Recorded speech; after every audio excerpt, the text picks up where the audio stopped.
deep dive into the Heart Triad. And we've got a fabulous panel of folks that know their Enneagram number, know about Enneagram, and that are really going to help us flesh this out, what the different Heart Triad looks like. Next week, we'll look at the Head Triad.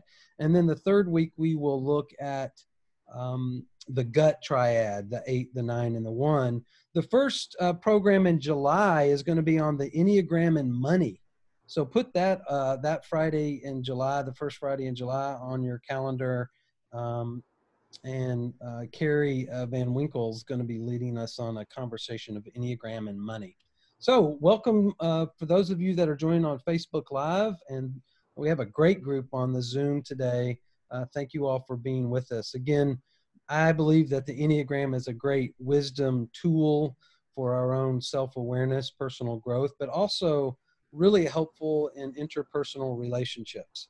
So as we get to know different numbers and the ways in which they show up in the world, we can have greater empathy and compassion and have more peaceful relationships with each other. So thanks for getting the word out about the Enneagram.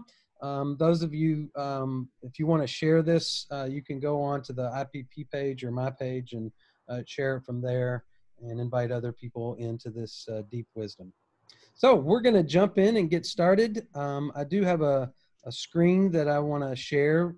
The process that we're going to use today is we're going to go through looking at each of the different numbers in the Heart Triad. So I want to do a real brief introduction to the Heart Triad. Let me see if I'm... And then we'll look at the individual numbers. We'll go with the 2. We'll have our panelists share some about it, and then we'll answer some questions and go through the 2, the 3, and the 4 in that order. So if you have questions or thoughts, feel free to put them on Facebook Live, or if you're on Zoom, you'll have a chance to ask some of our panelists questions. So I want to introduce all of our panelists first. We have some great folks that are joining us to share more about their numbers. And so the Enneagram 2, I want to welcome Paula Shanehoff and Marcy Bain. They're going to be helping us explore the 2.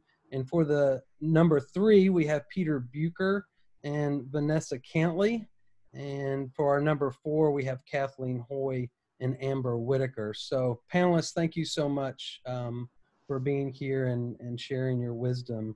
This is, I think I've shared before that I'm a big believer in what's called the narrative tradition of Enneagram work, which basically means that it's best to both know our number and understand other people's number by listening to stories, to listen to people talk about their number.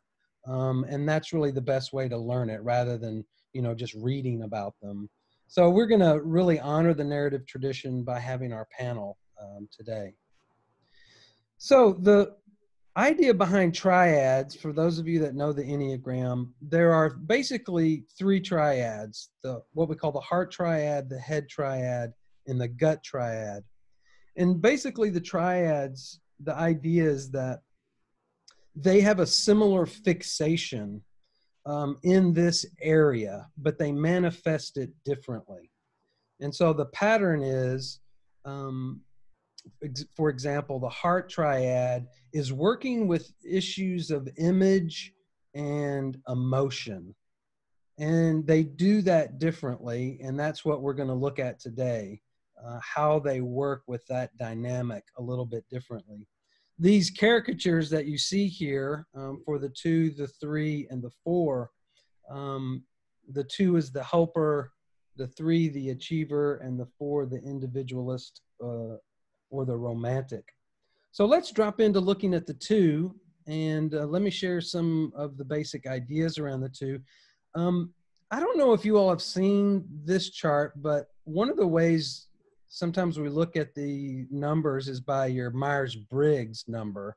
And there's a really interesting overlay. Sometimes when people don't know their number, you can also invite them to look at their Enneagram, look at their Myers-Briggs number and connect those. So if you'll notice the Enneagram 2, they're all extroverted. That's one of the examples of 2s. And most of the 4s are introverted. And most of the 3s are extroverted. So that's one of the aspects of this heart triad is they're relationally oriented, except for the 4 often can be more introverted, or they're more on the line in between those types. So I just wanted to show you that one as an example. If any of y'all have ever put the Myers-Briggs together with the Enneagram, there's a couple of really good slides on that. So let's jump into looking at what's called the Heart Triad. And I'm going to be using some charts here that are mainly used with therapists and coaches. I really like these charts. They do come from Hudson and Rizzo, the work that they have. And I'm going to just begin to describe the Enneagram 2, and we'll look at their chart, so to speak, that kind of begins to describe them. So for the Enneagram 2, the center of intelligence, as we said, is in the feeling triad. Their passion is pride. And so one of the challenges with the 2 is that they pride themselves on being able to care and know the needs of other people. And so they take a great deal of pride in that. And that can tend to be what in other traditions they call their sin, is pride. They have often a overestimation of how caring they are or compassionate they are, and so they have to work with that issue of pride. I don't know if we've talked much about the Hornerian groups. They are what's called the dutiful or the compliant in the Hornerian categories. And in the harmonic groups, they're called the positive outlook.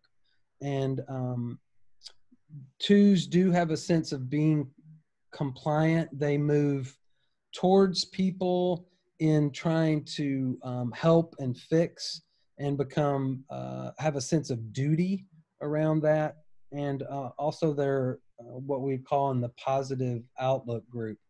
They try to see things positively and look at the world in a positive way. Some of the deeper issues that we can see on this chart, the 2s are essentially what we will call the caregivers of the Enneagram. They have some of the highest interpersonal intelligence. They express their emotions outwardly. So they're often the most emotive on the Enneagram. And their core childhood message is, and here we can feel the hook with the Enneagram 2, they give love in order to get love. And so the early childhood message that they lost was that they are wanted and needed for who they are. And there's different ways they talk about that, and we'll invite our panelists to flesh that out a little bit more. But out of this sense of not knowing if they're needed or cared for, they learn to care for the other as a way of getting care. So you can see that there's that challenge of codependency when you feel like I have to give in order to get. And that's often the challenge they're working with, is will I be loved for who I am without, even if I don't care for or meet the needs of other people. And that becomes the real challenge and the hook in this Enneagram number. And you see the basic fear is of being unloved, and the basic desire is to feel love. So before we go too much into that, what I've asked the Enneagram numbers to do on the panel is to just share a little bit about the way in which they understand themselves as a 2, but also if they can reflect, again, the Enneagram ideas that your personality type got created in your early childhood environment as you tried to to survive and thrive as a child. So these early messages got formed, and then we continue to work out of them as adults. And so I think it's really helpful as we try to have empathy and compassion for these numbers that we understand the kind of context in which they came out of, that helps us understand why it is the way they do what they do. So I want to turn it over to our twos. Paula or Marcy, would either of you all be willing to just kind of jump in and help us understand you as a two and how you relate to a two, and flesh this out a little bit for us? Either of you willing to jump in and share?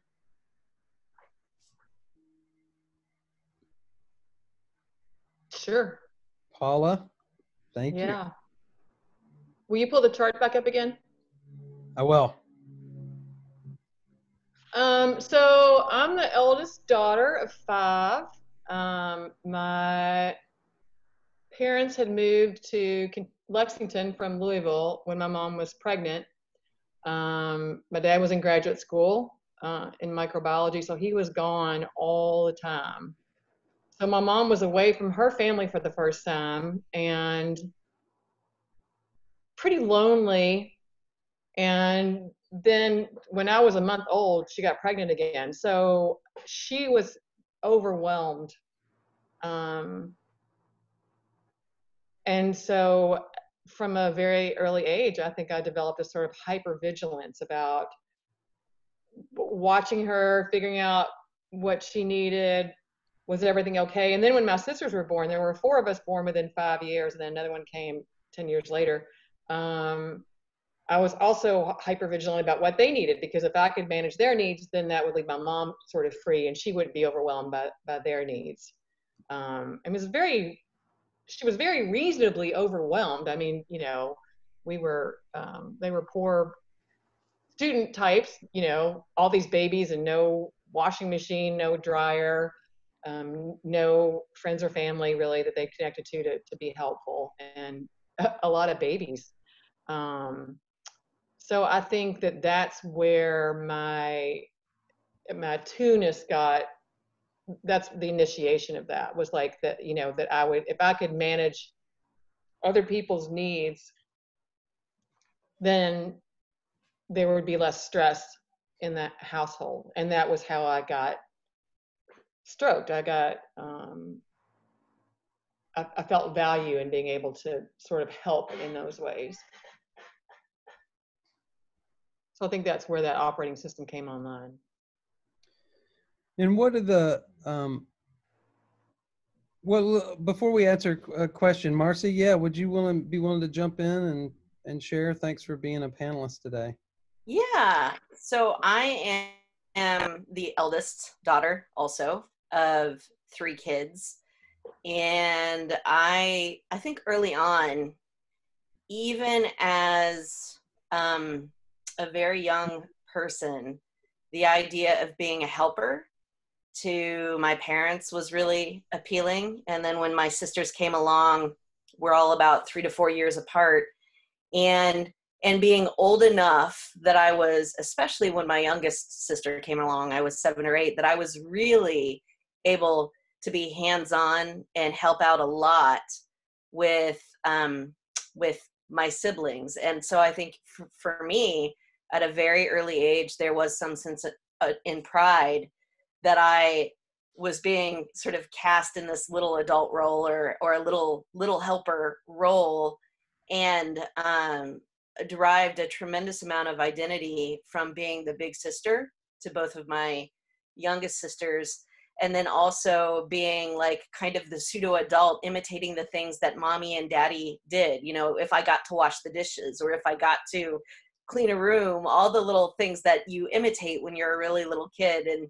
And I got stroked for those things and validated for those things. And then as I got older, you know, my personality and temperament were such that I was also a pretty compliant kid and a pretty good kid growing up. And so there was a tremendous amount of validation associated with being kind of the good kid, or the stable kid, or the kid who, in essence, didn't get into the kind of trouble that other kids got into, and therefore wasn't a very high need kid to manage. And that kind of rippled through too, I think, in terms of not only not having too many needs, but also being a sort of stable and pleasant personality. So, I mean, that was something that my parents, would say, and even teachers and other folks in the community, that you're nice, right? That you are a nice person to get to know, and that if there's a need, that you jump in and you meet the need.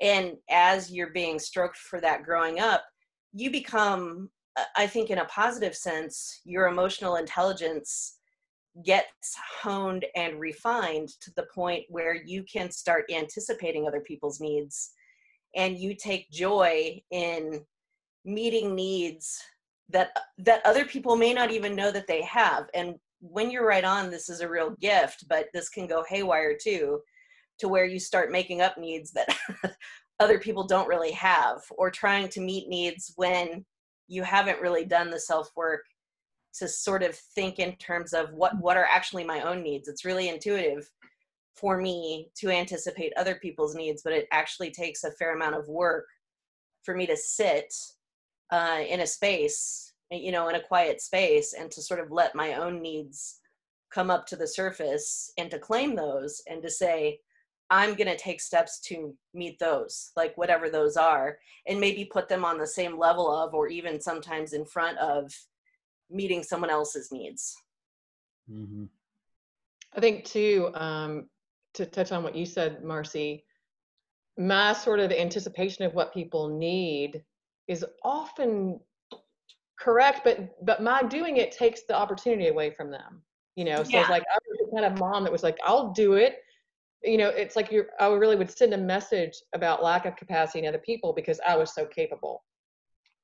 And that's definitely a dark side of it, like, let people do it for themselves. That's how you learn, right? And there are lots of times that I didn't do that. Yeah, I think the two can sometimes be like the good mom, or even if you're not biologically someone's mom, you can kind of take on that mothering role to people, which in some relationships is more appropriate maybe than in others. So like if there's a dynamic where you're an adult and you are sort of supervising a small child, that dynamic may be a little bit more appropriate than with maybe a partner or a coworker or a colleague, or even an acquaintance, where you might move very quickly into a role where you're over functioning and taking responsibility for things that you shouldn't be. Right. Well, with teenage kids, like, kids were like, back off, mom. Like, stop. Which took me a while to hear that message. So can you all talk some about the 2 going to an 8? Like, what is that like? And those are one of the interesting things. The 8 going to a 2 is a bear going to a teddy bear, but the 2 going to 8 is a teddy bear going to a bear. And that's one of the, talk some about helping us understand what's happening there when 2s start showing up like an 8 in their disintegration or stress. Yeah, I can speak to this. So I am a part-time Presbyterian minister. In my day job, I work actually for the government, for the military. And so that environment is not a real cuddly teddy bear kind of environment. And so the move to 8, you talk about sort of the 2 disintegrating. It's not necessarily, it's not necessarily negative. It's actually can be a very positive thing. So when I'm in an environment that is a little bit more rough and tumble, or that is not so inclined to be protective of people's feelings or deep feelings, I know that I have to sort of take on a slightly different energy. And so a 2 move to 8 might be me asserting myself in a meeting and saying that I don't like something, or I don't think something's going to work, or it may mean kind of, instead of trying to sort of take care of other people, trying to assert myself, or like in a negotiation. If I'm in a business negotiation and I'm representing the taxpayer, you don't want to be a teddy bear, right? You want to make sure that you're doing your due diligence, and that if you're buying something with public monies, that you are doing your best to make sure that you are doing right by the taxpayer. And that means engaging in confrontation and dealing with conflict. And so for me, the move to 8 is often a context in which the two, maybe whatever my normal inclination would be, which is to sort of pat people on the back and hug people and love on people, for whatever reason, I'm going to get taken advantage of, or it's maybe just not appropriate for the context that I'm in. And so I have to sort of let this bigger energy come up and be mindful of boundaries, start setting boundaries, and maybe even to be a little bit more of a strong presence than I would be otherwise. Yeah. Thank you, Paula. And I appreciate what you did there, Marcia. You changed that going to an 8. And Paula, you've said this before, that's not necessarily, there can be some real positives at 2 going to an 8. And so Marcy, thanks for kind of reframing that. Yeah, I don't know if Tanya Eichenboom is on here, but she's done a lot of Enneagram work, and she's the one that shared with me about, I know that's like, historically, we've kind of learned that 8 is disintegration, but actually moving in either, and 4 is integration, but moving in either direction isn't necessarily negative or positive. It depends on the level at which we're showing up. So sometimes when I move to 8, it's out of resentment. It's because I do, and I do, and I do, and I do, and then I ask for something back, and I ask for something back, and I ask for something back, and it's like, eventually I blow, I'm just like, I become a monster.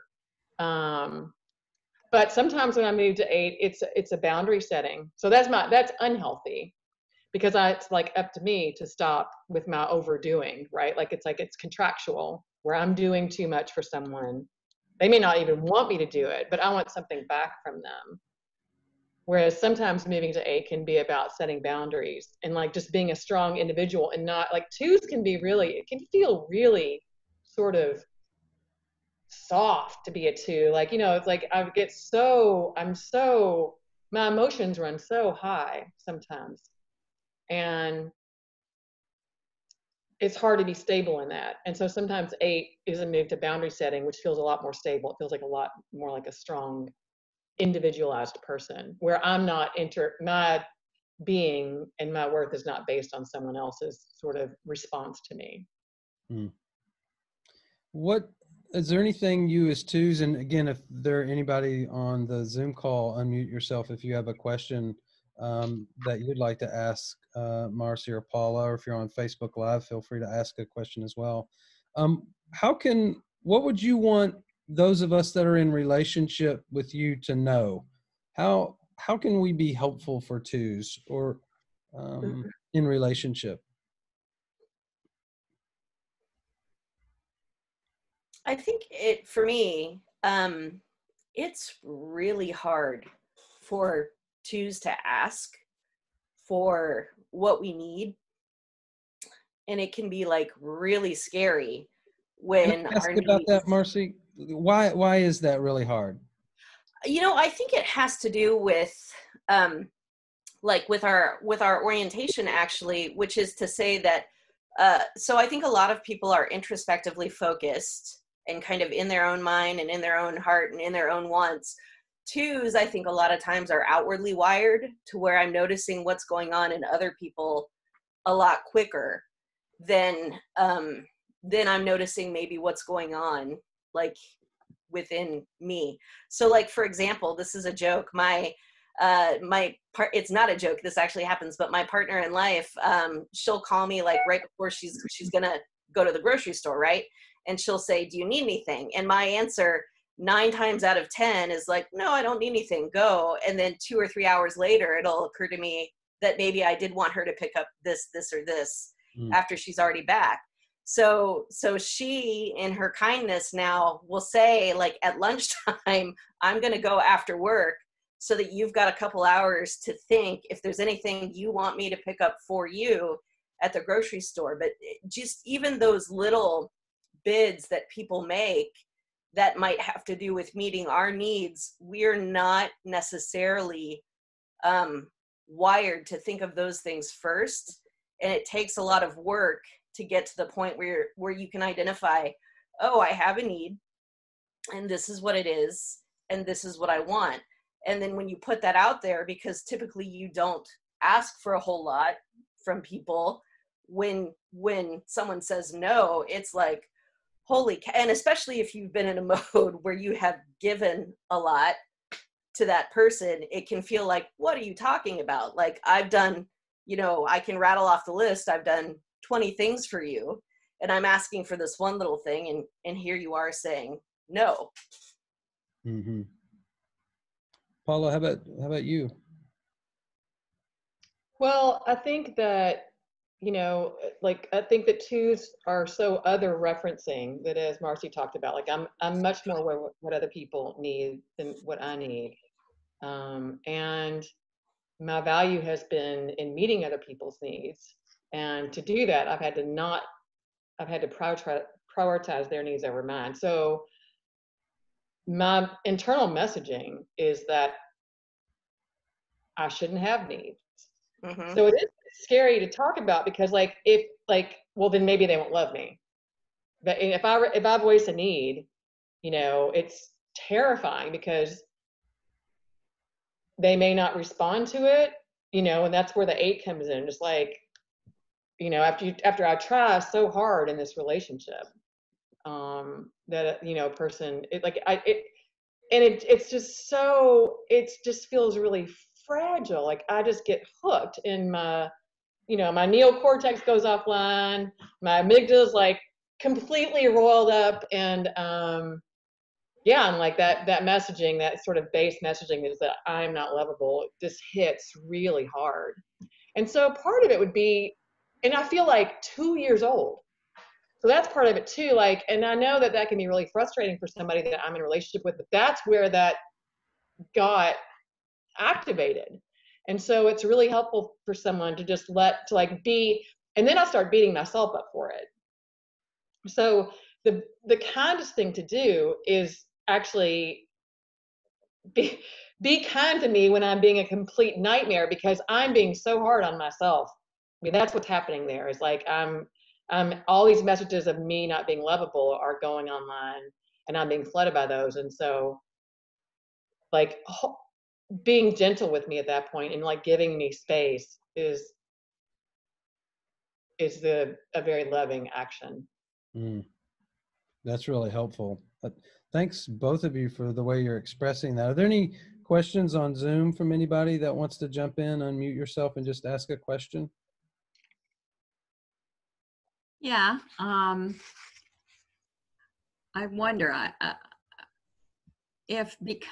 and thank you, first of all, for your insightfulness and your sharing. That was really appreciated.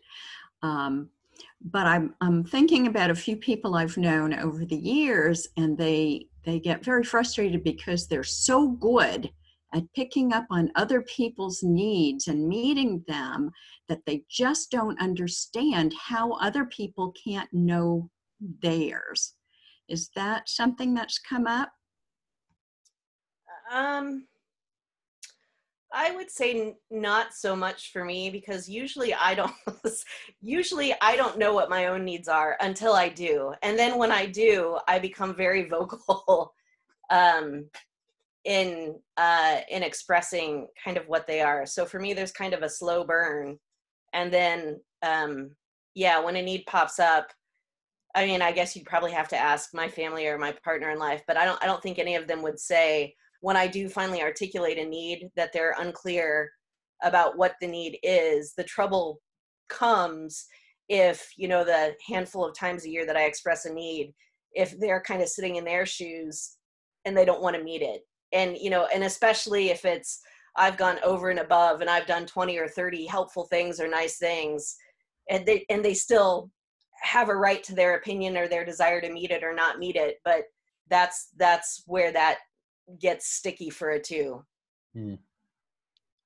Fran, are you asking about my needs, or were you asking about do I get frustrated when other people are unable to identify their needs. No, I'm asking because twos seem to be so perceptive and so other oriented and so good at picking up on others' needs that it's hard for twos to understand that not everybody is that attuned. Well, so I think that in a lower level of health, that's an opportunity for me, right? Like, oh, you don't know what you want? I do, and that makes me of value to you. Yeah. So, but then as I move to like, there's probably a lot of twos are probably codependent, and I'm certainly codependent.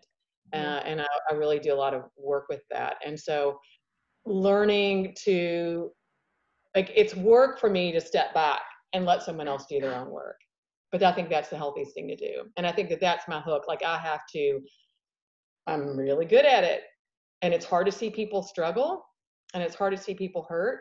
But really, the highest level that I can do sometimes is just to shut up and let them figure it out, instead of me coming and rescuing. There's like a really fine line, like rescue, martyr, right? Savior, martyr. And so that can get complex. Good, thank you. Then we can probably do one more question for the twos. If anybody wants to jump in, feel free to unmute yourself and ask a question. A lot of gratitude on Facebook for y'all sharing. Anybody else have a question for our twos? Anything twos that you would like to, before we move on to the threes, anything y'all would want to say? Kind of the other things you would want us to know?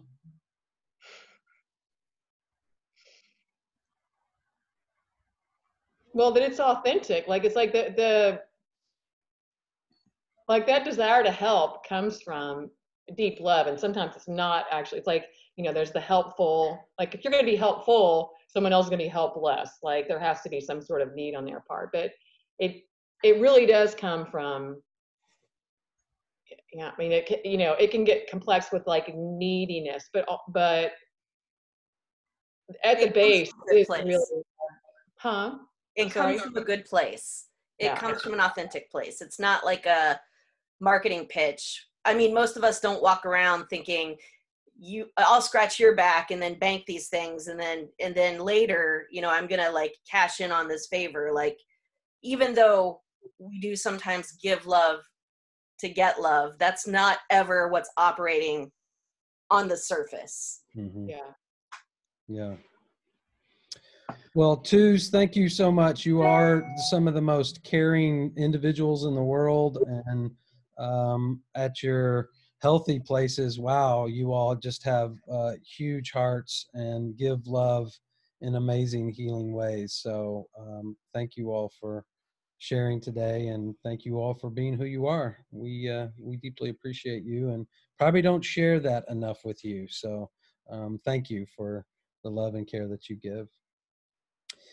So I want to move on to the Enneagram Threes, and I won't go quite as much in as I did with the twos. Probably I'm going to stay with the slide that you're seeing in front of you. So Enneagram Threes. Threes are known as what we would call the performer, the achievers. It's often reported from them that that's the way, as children, the way they got attention or they got the blessing was achieving by doing really well in a lot of different things. And so they begin to be very attuned to what do I need to do or who do I need to be in order to be seen as good, as achieving, as being the best.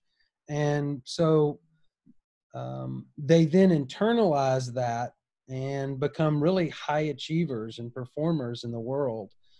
Some of their challenges is actually knowing who they are. So one of the ways we talk about threes is that they can wear a lot of masks, because they've learned, like when they walk into a room, what mask do I need to put on to be seen as being an achiever or being successful in this group. And they can do that in a lot of different spaces a lot of times. But the challenge is with all those masks that they wear, then when they take those off, the question of who am I really when I'm not performing or achieving? And that can become some of the challenges they get into. And some of the being dishonest or inauthentic in because they know what other people think are successful, and whether or not that's an actual part of them, they can project it as it is. And sometimes where that's where they can get into their a challenge. So I just want to turn it over. Vanessa and Peter, thank you so much for being threes. And I guess that question is open to you guys. Kind of the first question is, if you have some sense of your early childhood environment that created the conditions by which those became messages or challenges for you, if you could help us see that a little bit to the degree that you're comfortable, and then talk some more about being a three. Thank you guys for being on. Either one of you want to jump in?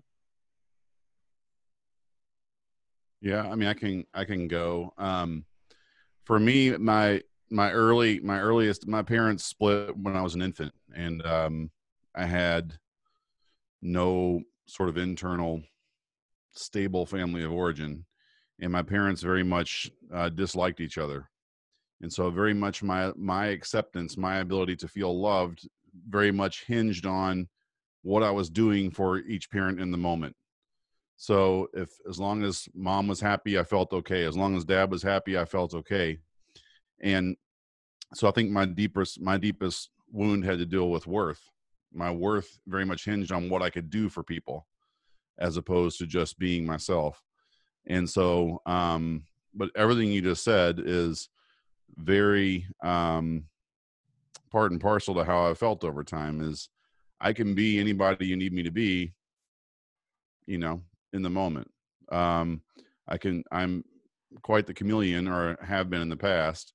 But rarely was it ever nefarious. It was just who I thought I had to be to in the situation.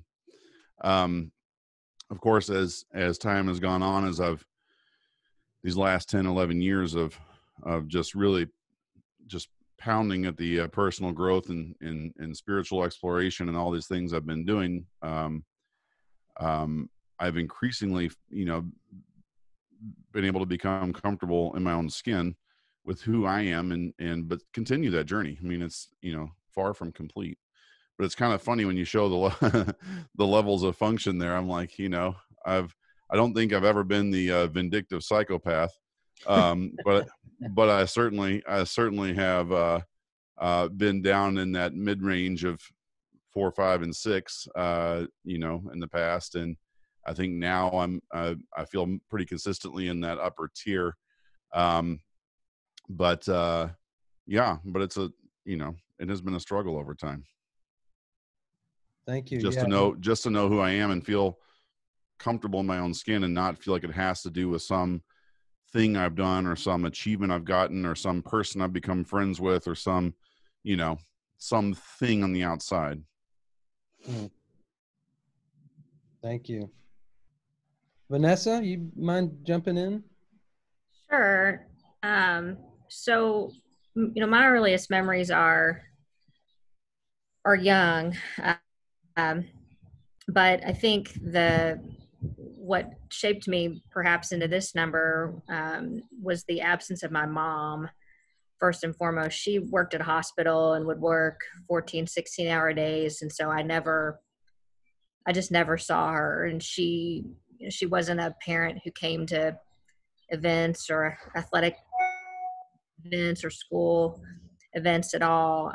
But I always had this impression that it's like, work hard, that's what you do, you work hard. And then because she wasn't around at all, my dad, who worked a typical 9-to-5 job, he was very much he was supportive, but very much into athletics.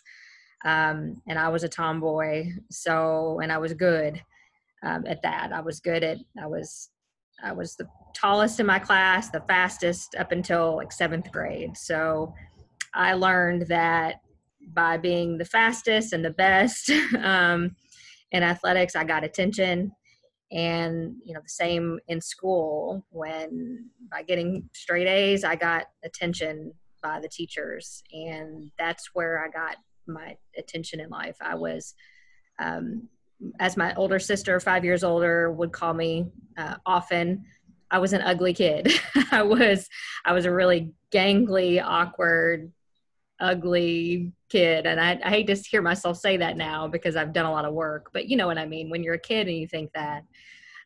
So I had to get attention in other ways. And that's how I went about doing that. And then it sort of just took on a life of its own. It became an overachieving kind of madness all throughout life. Just nothing was ever enough.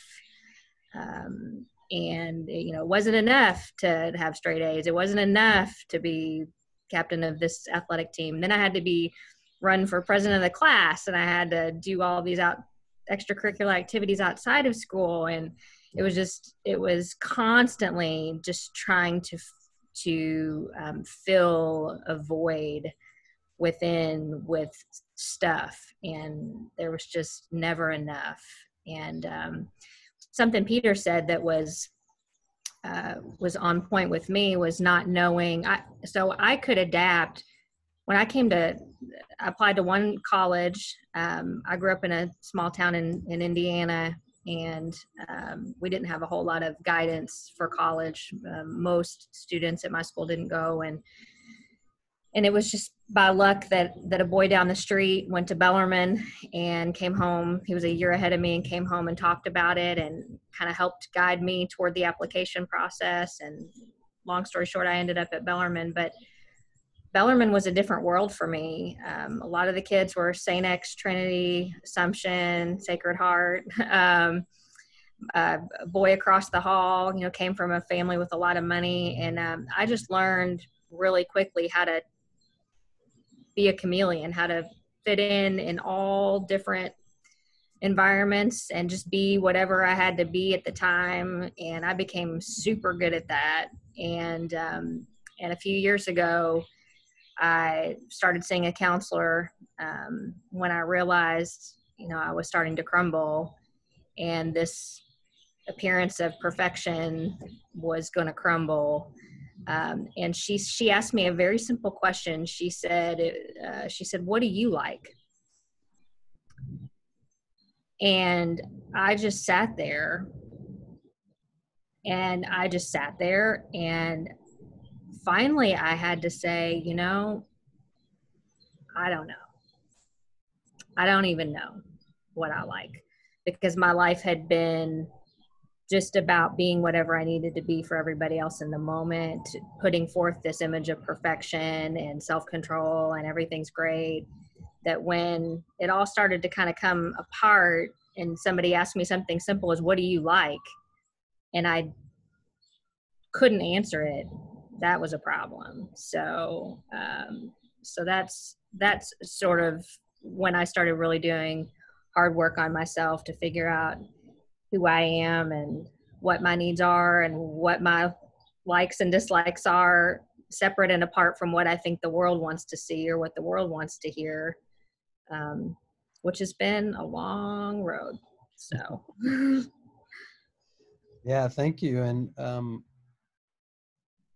I appreciate the vulnerability of threes that have done their work, being able to share their story, right? Because that's a taking off of your mask. And I can appreciate, I would imagine that would be very vulnerable, because we're seeing the places where you aren't perfect or where you're not having all your stuff together. And so thank you all for being on. Is there anybody that has a question, wants to jump in for our threes? Anybody on Facebook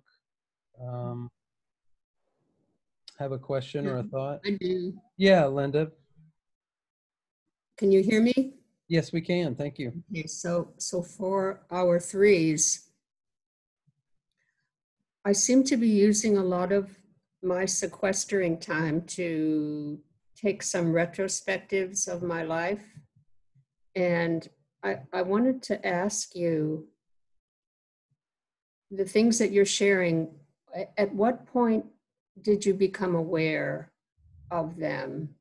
Like when you were, the things that you're saying that are so clear now, when you were younger, when you were little, did you have those conversations with yourself, or was it a slow dawning? Good question. I mean, for me, I spent a lot of time alone when I was younger because of my circumstances. So I think that's where my 4 wing comes from. I think I'm probably a rarity, and then I'm a 3, but I'm very much an introvert. But so I've spent a lot. I understand the 4, that 4 thing where you have that rich internal environment and all the depth of emotion and the these sort of worlds that you create to live in. So I had that going on, but the thing that I didn't have was I never really felt like I belonged anywhere. I always felt like I was having to create myself anew in any situation I was in. And I kept thinking, well, when I get to this place, I'll be able to have, friends that I really connect with and be more myself. And then, well, that didn't really work. So in the next place, and it took me a long time until one day I just recognized the fact that every situation I had been in, relationships, professional, whatever, all these places where I had felt off or had not fit, the one common denominator was me. And that was probably circa maybe 2008. So I was 35 years old at the time. But that was really kind of the realization that said, oh, well, I really need to be focused. It's, because for the 3, it's like we're always focused out here. We're always focused outward at how can I meet this situation. And at some point it's like, oh, how can I meet myself and then bring myself to the situation? So that realization was really where it kind of began. And then moving forward, I think that 4 wing has really helped me be more introspective. It still hasn't helped me answer the question over time of, who am I really? That's, very much a work in progress, but I think that 4 wing has helped me a lot deal with the introspective side. Vanessa, you want to? Yeah, so the question about when did I first realize it, it's an interesting question and one that I probably need to think about more, but I can tell you that when I was in high school and I'm working 2 part-time jobs and I'm, involved in 4 or 5 extracurriculars and, just spread really thin, I knew that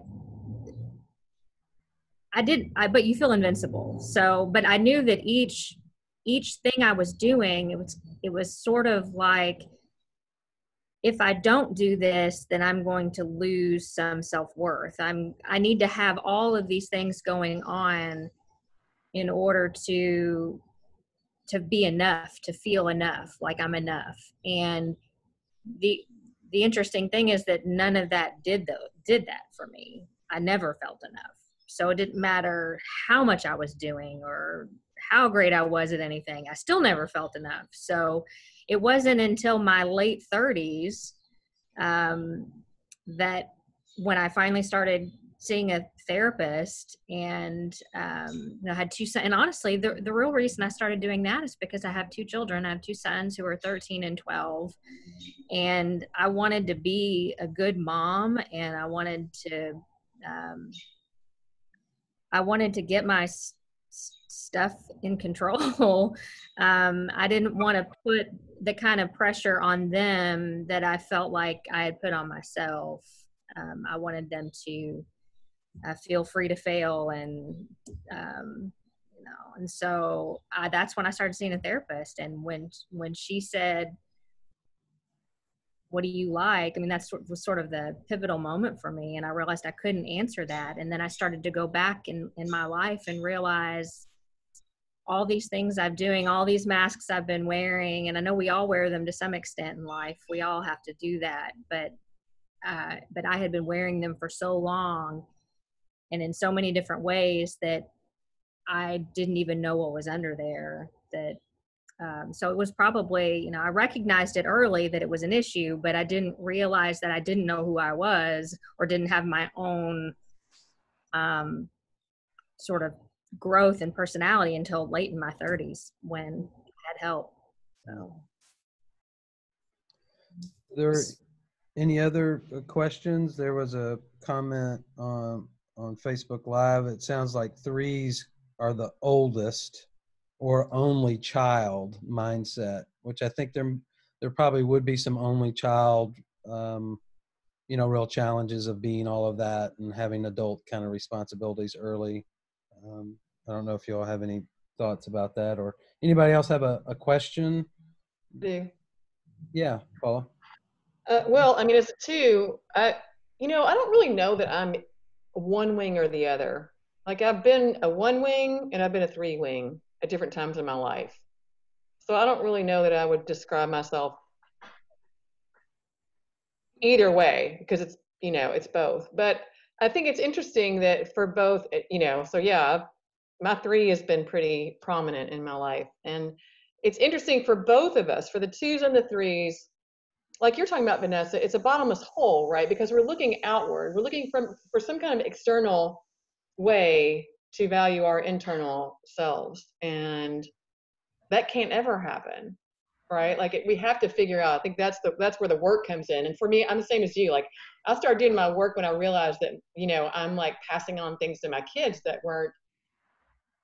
could hurt them. And so that wasn't for me that I started doing the work. It was because out of love for somebody else. But yeah, I think, that we both do, twos do for people and threes do, for acclaim, but both of us are really busy working to get, to prove our value from somebody else's perspective. Yeah. And I think to your point, Paula, that for me, it has, I describe it, I say my life has always felt like I was on a hamster wheel of pain. Like I just kept running towards something that I didn't know where I was going. Yeah. But I just knew that I had to get there. And I think to Linda's question, it was kind of at the point when everything sort of melted down and that there was nowhere else to run. It was kind of like, okay, there's nowhere else I can actually look but inward. That's when that moment kind of came, right? It's like everything I had pinned my happiness on, everything I had pinned my self-worth on, everything I thought was going to get me there failed in the end. Fortunately for me, it happened, relatively early in life, so that I could then turn inward and say, okay, now what's the deal, right? But it was very much about, I was very much on that hunt until I just couldn't physically, emotionally, spiritually, mentally do it anymore. And Jed, I think an important point is that, even when you're doing the work, which I have been, I still find myself falling back. I think a problem that a lot of threes have, me included, is caring so much about what other people think about you, that you just, that's a really crappy way to live life, about just constantly worrying and wondering, and people who don't even mean anything to you, especially with the, invention of social media and these likes and acceptance that come with that. That's just made things worse, I think, for threes. But I'm speaking for myself, but to just be constantly controlled by, I want everybody to like me, and I want to seem perfect, and I need things to be perfect, and people who don't even who have no real connection with me in any way, shape, or form, that's exhausting. And like Peter said, when you're on this hamster wheel trying to get to somewhere, it's the same way when you're constantly worried about what other people think. And so it's only been in the last, few years that, maybe 4 years, that I've really started to improve in that way. And I still find myself slipping back, but I am improving. And I think social media, it doesn't help with that.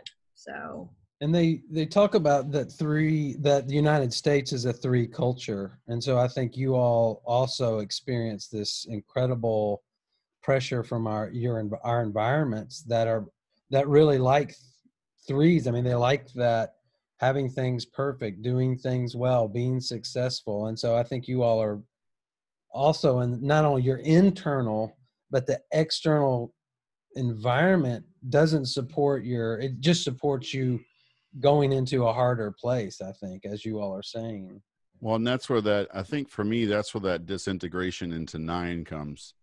Because at some point when the pressure gets so great, or that need to please gets so great, or that where the fear gets so great, that for me, it just becomes like this point of just being listless.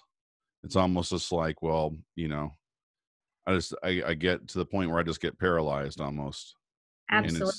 And it's just a point of paralysis and exhaustion, and just like, and now I've learned to recognize that when it happens, I know, okay, it's time just to sit back, recoup,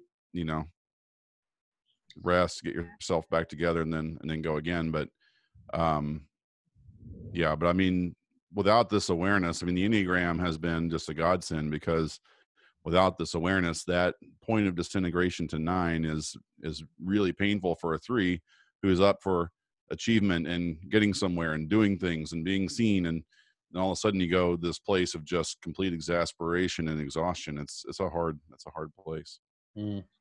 It's a hard place, Peter, and it also makes the people you love confused, because they're used to you operating at a certain level, and then all of a sudden you disintegrate to a 9 like me, and I become completely apathetic. I don't return phone calls, I don't return emails, and it's not that I don't care or want to care, it's just that's where I go. And so for anybody who's watching or has a 3 in their life, if you don't get a return call after a couple of times, or text or email, you might want to check in, because your 3 is probably on the downward spiral. Yeah, that's a great point. That's that's helpful to me. I think the insight into that I wouldn't really even know, because I don't think 3s share it like that. It's interesting that y'all are talking about how dark or kind of depression that is, because I wouldn't have known it was that great. So thank you all for that. That's helpful for me. And there's a lot of, just so you all know, there's a lot of appreciation that folks are expressing on Facebook for y'all's vulnerability. And so I think everybody feels and appreciates your level of sharing there. It's been really helpful and insightful. Sorry. Go ahead. Something that comes up for me is that for both 2s and 3s, to do our work is really scary, because we have this self-story that we have to be perfect. And so we're not, right? So when we start unpacking it, and like all these things, it's like, and if I'm not perfect, then I won't be loved, I mean, it kind of shows up a little bit differently, but like the courage it takes to start looking at our imperfection, because perfection equals love, and imperfection it equals absence of love. It's like, it's a hard thing to do. Ironically, and I think Vanessa kind of pointed to this too, but the real impetus for my self-work at the beginning was as a way to save face, right? I saw my veneer starting to crumble, right? And it became another way at that time to create to create a better image that maybe would be more sustainable, if that makes sense. Now, since then, it's become something very different. But it's kind of funny. Even the impetus to get into the work really came from as a way to save face in the light of a lot of things, sort of the house of cards coming down. I'm going to be the best at my inner work. I'm going to be the best. Right. I'm going to be the healthiest. Yeah. Yeah, I'm going to achieve actual, perfection and health. I'm going to be the most whole. Yeah. Yeah. One thing I would note for both 2s and 3s when we start doing our work is that it is scary.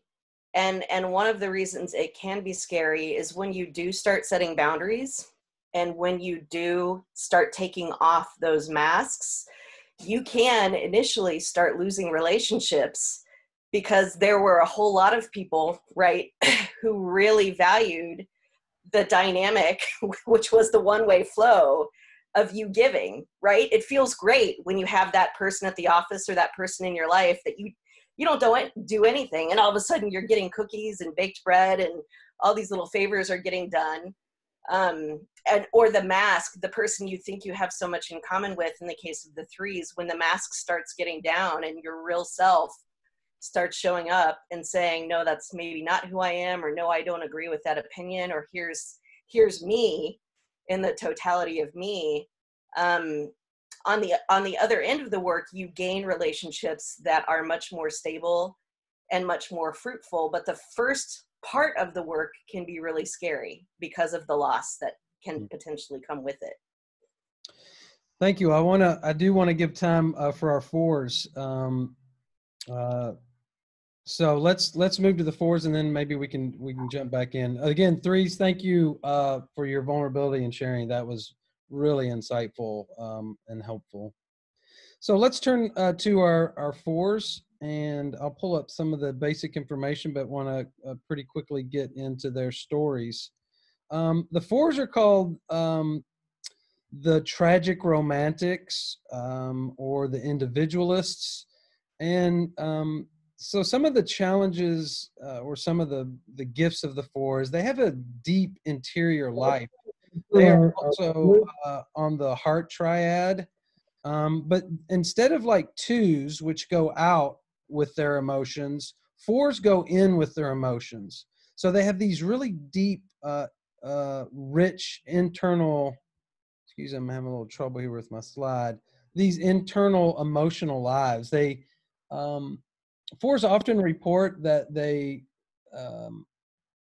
feel like they got dropped into their families by a spaceship, or they wonder, like, am I adopted, but my parents never told me? Like, there's just a sense of being on the outside, even of their own families. Like, am I really like these people? But there becomes this kind of internal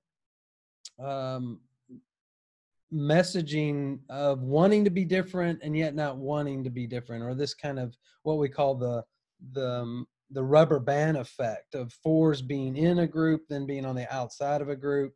And there's this kind of movement that fours have in relationship. They really do have this deep sense of who they are. They work a lot with these kind of fantasies of, and that's one of the challenges with the fours. They can go inward into a fantasy life and get into the emotions of that. And yet, because they identify who they are sometimes with these emotions, but if those emotions change, then they lose a sense of the solidness of themselves. And I think that's one of the challenges that fours face, is they enjoy those deeper emotions and in their imagination. They are the artists. So they have a rich imaginative life and emotional life. But as those change, then they lose a sense of, because our emotions are so movable, then a loss of sense of a solidity of self. And so one of the challenges for fours a lot of times is what we call equanimity, the ability to be in between instead of up or down, because the up and down they like and they often identify with. So we can see, they are often some of the most creative people on the Enneagram, and they express these deep thoughts and ideas and emotions in ways that the rest of us can participate in it with them. And that's a real gift they bring to the world. So I want to give plenty of time for our fours. Kathleen and Amber, thanks so much for you all being on. And you want to, again, talk about some of you think your early childhood environment that gave rise the environment to your number some, to the degree that you're willing and able? Well, I can speak to the alien spaceship motif for sure.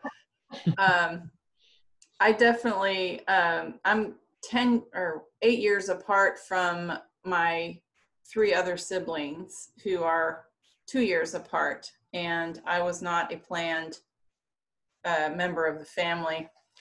And so it's almost like I've always been on the outside of my family of origin looking in.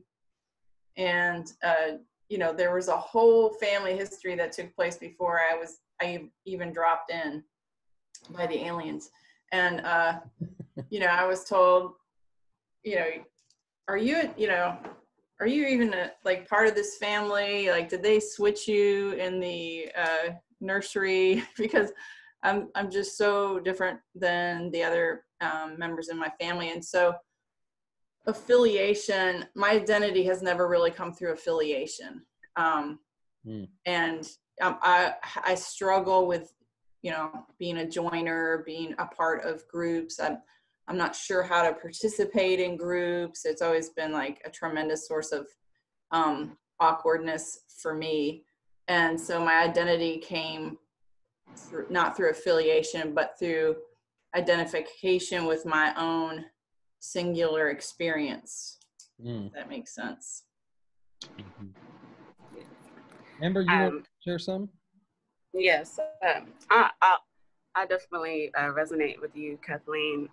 I also feel like I was dropped here, you know, from some other galaxy somewhere. Definitely. My mom, she actually had birth issues before she actually had me. I'm the oldest of her two. She was having issues prior to me, actually. She had several miscarriages. So I'm kind of a miracle baby. She always tells me that. And so she wanted me. She always tells me, you know, she prayed for me. She really wanted me. She just needed someone. So I was born, but during my childhood, I often also felt alienated. I also felt different and unique. And I had just a very, very rich imagination. I was very curious as a child. I was always drawing or reading, and I was always asking people questions. One of the things my mom tells me a lot, she said I talk fast and I ask a lot of questions. And a lot of times she would, you know, she'd try her best, but it gets a little frustrating because she couldn't answer every little thing that would be on my mind. So I think the fact that I couldn't get all my answers met or my questions answered just made me retreat into myself more, into a sense of self-knowledge, the seeking knowledge about myself and the world around me. And I think that's how I just really functioned throughout my life. I really, of course, very introverted, very reserved, and very just inward based. And I can be social. I can be social and have a good time, but it does exhaust me being around a lot of people for long periods of time. Sometimes you might not see me for months just because I'm that exhausted, I feel like. However, I feel like on the unhealthy side of the four, if I spend too much time by myself, I get lost in my thoughts, and then it starts to perpetuate negative emotions. And if I don't get pulled out of that, then I can sink into somewhat of a melancholy or a depressive state if I am not constantly being inspired or at least fed by the workings of my imagination. So that's why art and art and music and expressing myself is so important, because if I don't put my emotions onto something, whether that's paper or canvas or just speaking out loud, I feel like I'm going to explode inside like a volcano. So I think, so on the unhealthy end, I think I gravitate to the two, and that's when the emotions get so bottled up and get so overwhelming. I need someone, I feel like, to pull me out of it. I feel like I can't function in life. But when I'm healthy or when I'm functioning well, I gravitate to the one, and that's when I'm very just on the go. I'm always doing things without thinking about it too much. So that's one of the things about a four for me is it's like always wanting to get out of my mind. It's like my number one like goal. And so I'm always wanting to look outside of myself because I'm so naturally inward, and I can get trapped in myself. And if I'm not careful, it can really be it can be torture. So that's why I try to do things out, expressively, so I can bring those emotions out, so I can release it, let it go, and move on with my life, so I can be healthy. So I think that's one of the pitfalls with the 4, is that we let our inner world be so all-consuming that if we don't control those emotional aspects, if we don't harness that emotional intelligence, it can literally consume and eat away at us until we're, in a puddle of our own just misery. And so, and that's really my experience, just always wanting to feel like someone understands me, but also wanting to hone in on my uniqueness at the same time. So it's a paradoxical existence that 4 sometimes have, that we have to learn to balance. It's like we're literally in the middle of 2 worlds, or 2 perspectives that we're constantly every day trying to manage. Kathleen, did you want to add any more to that? Yeah, I was thinking while Amber was talking, I was having a conversation with my daughter the other day, and like my mind has always been sort of like my best friend. Yeah. And I enjoy my brain and I enjoy my mind, and because that's where I went, when there wasn't anybody around, or my brothers and sisters were all so much older than me. It was just kind of me, and my parents were much older than me.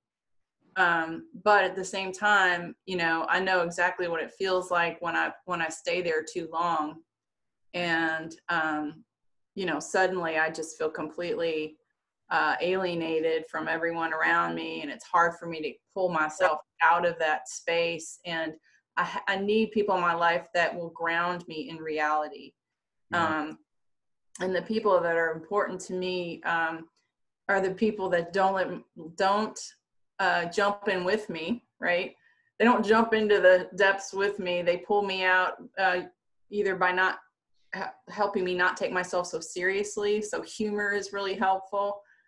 I have a friend that says a lot of times, well, that's because you're kind of a big deal, when I'm like in that real self-absorbed place. And, and in that moment to myself, I am a big deal. I'm the only deal. So, it pulls me out of that. And, so yeah, it's a constant battle, self-absorption, on the good side, it's self-awareness, but it can quickly kind of morph into complete self-absorption, which then can become depression if it's not monitored. Exactly. And it's all about discerning whether you're being self-absorbed or you're being self-aware. And I think that's the beauty of, growing in the 4. You can learn both sides of that and be able to recognize that in others and in yourself as well. 4s have a very unique way of being able to.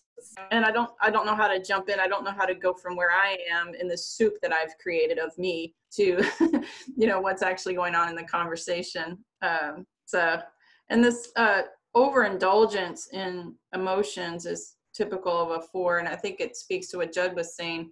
Sometimes 4s will identify so much with their emotions that they coddle the emotions well past their expiration date in order to just stay in one place for a minute. Does that make sense? So it's harder for me to let go of emotions. Like when Prince died, everybody was over it, like weeks before I was. I was still sad. And I was like, why am I still sad? Yeah, absolutely. I can completely contest to that. Absolutely. We hold on to painful things, and maybe excited things for a long time, but I can definitely contest that we hold on to certain emotions a lot longer than we should. And it's been one of the biggest challenges of my life, getting over things or getting past things that have made such a huge impact on me, good or bad. You know, unfortunately, the bad has rubbed off on me a little more, but you know, that's the work that needs to be done in anybody's life. But yeah, agree.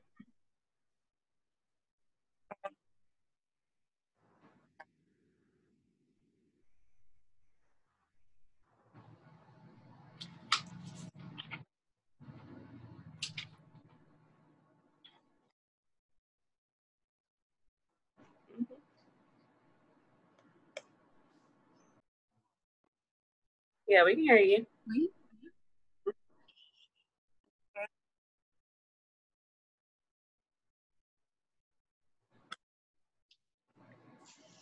Oh, Linda, Linda had her hand. Did you want to go ahead, Linda, and then as a 4, and then I'll ask my question.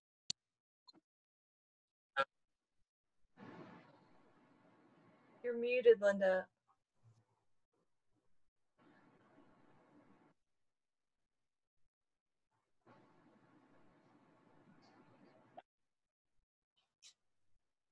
Okay, can't see anybody. Okay.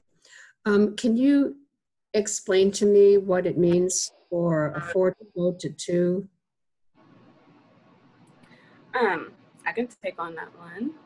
For me, when in an unhealthy state, we go to a 2. And my experience has been that I resort to a 2 when I let my thoughts become so all-consuming and negative, and I need an outside source to comfort me and to give me the assurance that I need to feel validated and valued. So I can get that from myself in a 1. However, when I'm unhealthy, I tend to resort in the energy of a 2, and that is a kind of a clinging on to an emotion, or clinging on to another, or clinging on to this negativity in order to feel any sense of esteem or validation. But in a healthier sense, I can be more of the reformer, someone who is more action oriented into their life, rather than more autonomous, rather than being so dependent in the 2.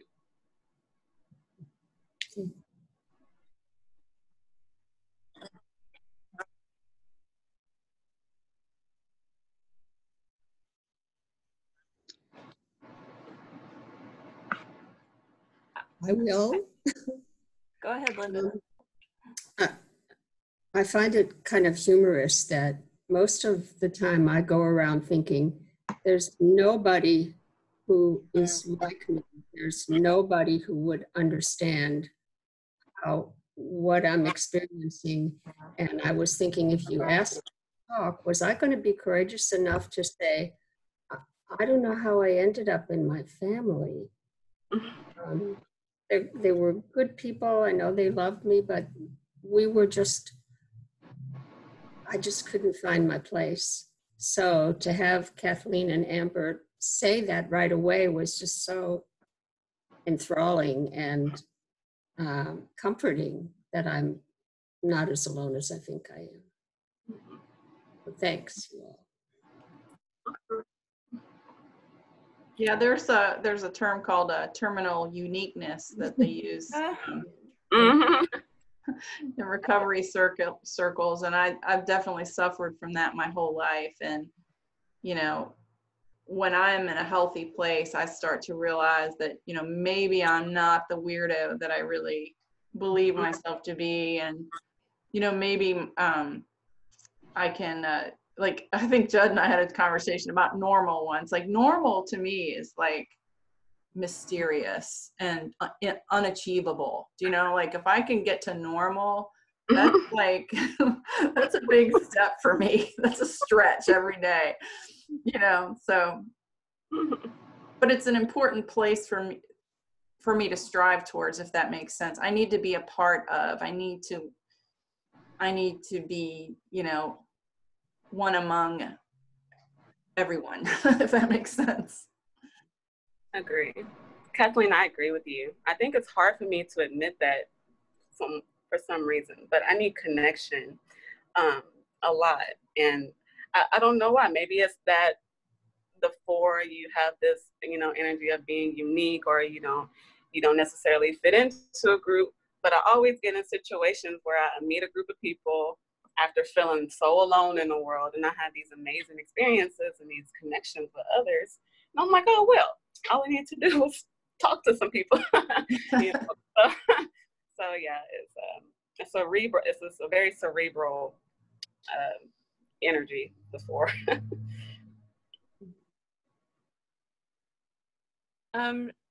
Sure. I guess I'll just do 3 points, but the alien thing, I just laughed out loud when you first said that, Judd, because I actually have this little scar or little birthmark or something under my arm, and I remember being like 9 or 10 years old, and I said, that's where the aliens like abducted me. I have an alien scar on me because of my terminal uniqueness. I love that, Catherine. That humor is like the best way to get me, because gosh, I know I've cried more tears than like all the rest of people in my family that I don't belong to, you know, all together. Like, it's ridiculous. But then I probably like laugh so much more sometimes. Oh my God. Yeah. It's like, and then you're like, I'm not manic. I really am not manic, but I can really feel it all. So the 2 things that hit for me, I think Kathleen talked about being in the soup. And I have this phrase that came to me a few years ago, and it's like, I stew in my muse and I muse in my stew. Like, I'm just stewing up. Cannot get out of there some days. And then, but going to the 1, what Amber was saying about, I need to get out of that stew and I need to take action. And what Teddy Roosevelt says, which he may have been a 4-3 or 3-4 or something, his thing, like, I don't know if his dad said it to him or something, it was like, get action.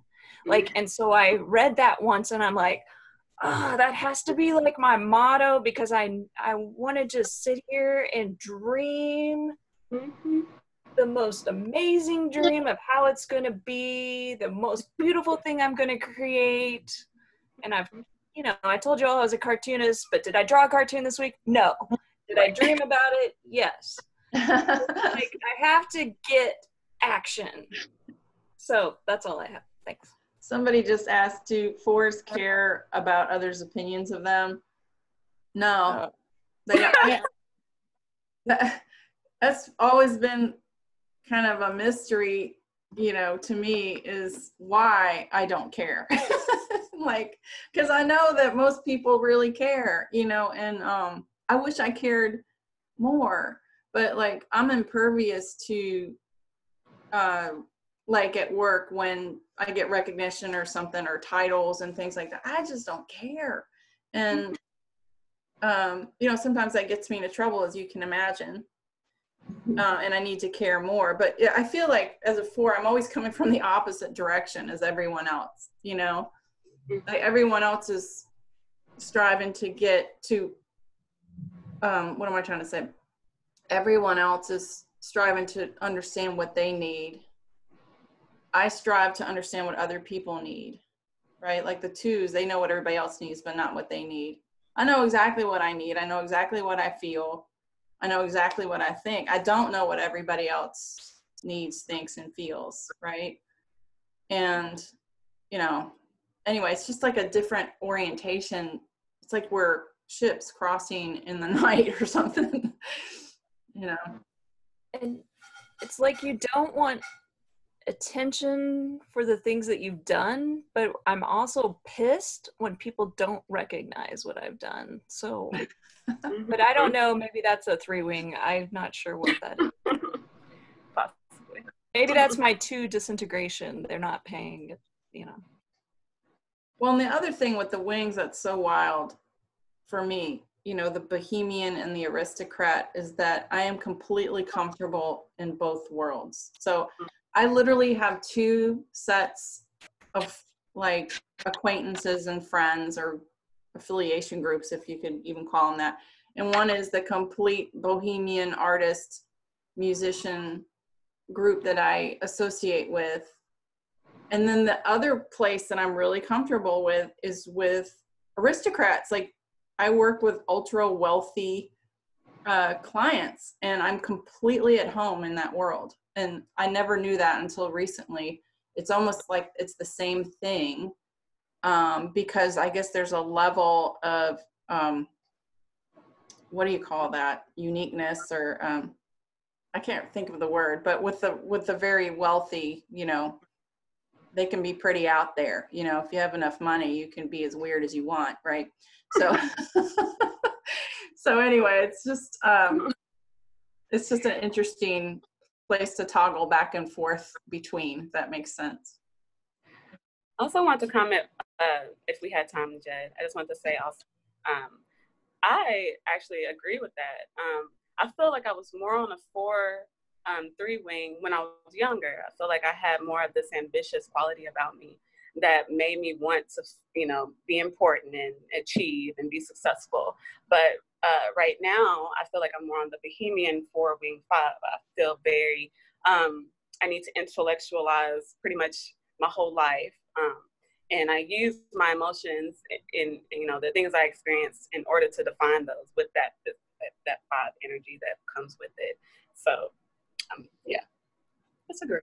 Eccentricity, that was the word I was looking for. Yeah. The eccentricity that comes from artists, and the eccentricity that comes from really, really wealthy people. Like, I'm comfortable in both worlds. It's like homeostasis, right? But normal people, that's where I'm completely fish out of water. Oh my God, how do I jump in here? Right. It's very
Yeah, thank you. Thanks, everybody. Yeah, Thank great you, meeting. everyone. And thanks for organizing this, Joe. Thank